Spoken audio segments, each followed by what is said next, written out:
종합제 TV 시청자 여러분 안녕하십니까? 2021년 10월 13일 오후 1시입니다. 국민의힘 이준석 대표는 36살이고 이준석 대표로 인해 가지고 국민의힘 입당자들이 늘고 젊은 사람들이 많다고 합니다. 아주 긍정적인 면이 있습니다. 또한 상당한 리스크도 있습니다. 문제는 이준석의 입입니다. 그리고 이준석의 트윗이에요. 이 당대표는 좀 정리된 이야기를 해야 됩니다. 이 트윗이 짧아가지고 자극적이고 또 사람들을 좀 웃기고 상대방을 이렇게 깎아내리는데 신경 써야 되는 이런 글을 자꾸 쓰다가 보면은 어떨 때는 좀 실없는 사람이 됩니다. 그리고 이 말을 하더라도 경중을 가려야 됩니다. 이 이준석 당대표는 이 비판하는 사람 입장에서는 유승민과라고 알려져 있습니다. 유승민 전 의원이 자당 대통령을 탄핵하기 위해서 좌파와 손잡았다는 이 이념적 배신은 세계 정치사에도 없는 것이고 우리 정치 역사에도 없는, 근데 이 사람이 지금 대통령 후보가 되겠다고 경선에 뛰어들어가지고 지금 TV 토론의 분위기를 망치고 있습니다. 윤석열한테 계속 그 왕자, 손바닥에 쓴 왕자 이야기를 가지고 계속 물고 늘어집니다. 한 번 하면 끝날 일 아닙니까? 무슨 그 가십 아닙니까? 가십. 내가 조금 이따 설명드리겠지만 정치인은 원래 그런 쪽과 상당히 친밀한 관계가 있습니다. 그리고 이 역술인들, 이런 사람들을 무조건 전면 부정하는 것도 무리입니다. 거기에는 인간이 현재로는 알 수 없는 그 영혼과 관계되는 데 대한 뭔가 있는 사람일 경우가 있어요. 그런데 그걸 무슨 역적 모의를 한 것처럼 이렇게 몰아가는 저희가 뭐냐 하는 생각이 드는데, 국민의힘 이준석 대표가 오늘 또 윤석열 검찰총장에게 매우 불리한 이야기를 했습니다. 제목이 어떻게 뽑혔느냐 하면은 이준석 다운표하고 윤석열 천공서성 조언 진짜 들었다면 위험. 아니, 천공서성 조언을 들었는지 안 들었는지 확인도 안 되는데 들었다면 이렇게 가정을 해가지고 위험하다고 하면 어떻게 되는 겁니까? 아니, 미운 사람 앉혀놓고 당신이 도적질 했다면 감옥에 가야 돼. 그러면 도적질 했다면 그거 싹 빼버리고 감옥에 가야 돼. 이런 식으로 보도하는 게 언론입니다. 이 제목이 얼마나 지금 윤석열 후보에게 불리합니까? 당대표가 나서가지고 이런 이야기를 하면은 언론이 어떻게 제목을 뽑을 것이다. 그걸 모르고 했다면 당대표 자격이 없는 거죠. 천공서성이라는 종교인과의 관련성 논란이 불거지는 데 대해 지금까지는 취향의 문제로 보인다면서도 진짜 그분의 말을 들었다고 확인되면 좀 위험하다고 했습니다. 이게 앞뒤가 안 맞는 이야기 아닙니까? 취향의 문제로 보인다면 거기서 끝내야지. 그 다음에 진짜 그분의 말을 들었다고 확인되면 좀 위험하다? 왜 이렇게 가상법을 합니까? 더구나 국민의힘의 제1주자 아닙니까? 소중한 존재죠. 전국교체를 위해서는.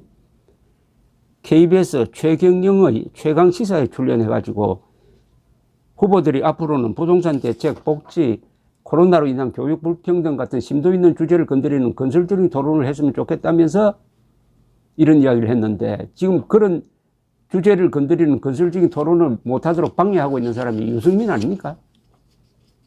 뭐 이야기는 이 정도로 하겠는데, 하여튼 이 재성박덕이라는 말이 자꾸 이거 입에서 나옵니다. 다만 20대 30대에서 인기가 있다고 하니까 참는 사람들이 많을 겁니다. 레이건 대통령도 일정을 짤 때 점성술사의 자문을 받았습니다. 그 부인이 아주 조직적으로 자문을 받았습니다. 그렇다고 해서 레이건 보고 왜 점성술사 자문 받았느냐고 욕하는 사람은 없습니다. 그냥 웃어 넘깁니다. 이유가 다 있어요. 조한 세이엘 퀴글이라는 사람이 여자 점성술사였습니다. 왜 이 사람이 레이건과 연결됐느냐 하면은 1981년에 대통령 취임 직후에 로널드 레이건 대통령이 존 힌클리라는 정신이 좀 이상한 사람으로부터 저격을 받고 한 1cm 정도 차이로 심장을 비켜나가는 바람에 수술을 받고 살아났습니다. 레이건 대통령의 부인이 낸시 레이건인데 이분이 고민하지 않을 수 없었습니다. 대통령이란 자리가 암살 겁난다고 해가지고 대중 앞에 안 나설 수가 없잖아요. 그래서 점성술사의 도움을 받아 일정을 정하게 됩니다. 비밀리에 이 퀴글리를 백악관 소속 점성술사로 채용을 해가지고 이 돈을 주면서 자문을 받았습니다. 그 후 8년간 레이건 대통령의 행사 일정에 이 점성술사의 의견이 반영되었다고 합니다. 낸시 레이건은 퀴글리를 1970년대에 한 번 만난 적이 있었습니다. 그때 암살을 막을 방법이 없을까라고 물었더니 이 퀴글리는 날짜를 알면 알 수 있다고 했다고 합니다. 그래하여 두 사람은 레이건의 기자회견, 연설, 정상회담 등 주요 행사를 협의하게 되었습니다. 주로 전화를 통해 결정했다고 합니다. 나중에 낸시는 이렇게 고백을 합니다. 암살 기도로 남편을 잃을 뻔하였던 심정을 이해해달라. 나는 그 뒤에도 대중 앞에 노출될 수밖에 없는 남편을 살리고 싶었다라고 했습니다. 퀴글리는 회고록을 썼는데 이걸 또 자랑을 했어요. 이렇게 자랑했습니다. 로마 시대 이후 그리고 미국 대통령 역사에서 점성술사가 국정에 나처럼 중요한 역할을 한 적은 없었다. 1985년에 도널드 레이건 대통령하고 이름이 좀 비슷한 사람인데요. 리건이 백악관의 비서실장이 되었습니다. 그는 점성술사의 존재를 알고는 낸시와 자주 다투었다고 합니다. 2년 뒤 이란 콘트라 사건 이후에 사임한 리건은 또 회고록을 써가지고 이 낸시와 퀴글리의 관계를 폭로했습니다.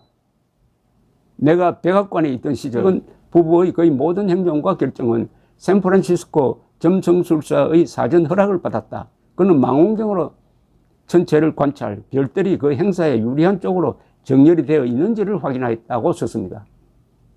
이 폭로 이후 언론이 추궁을 하자 낸시 여사는 이렇게 말했습니다. 그렇다고 누가 손해본 이가 있어요? 누가 손해본 사람 있습니까? 라고 반문을 했답니다. 윤석열 씨가 그것 때문에 누가 손해본 사람이 있어요? 라고 반문을 하면은 또 이걸 두고 이준석 당대표가 뭐라고 논평을 할지, 후보 사퇴하라고 할지 좀 걱정이 됩니다. 감사합니다.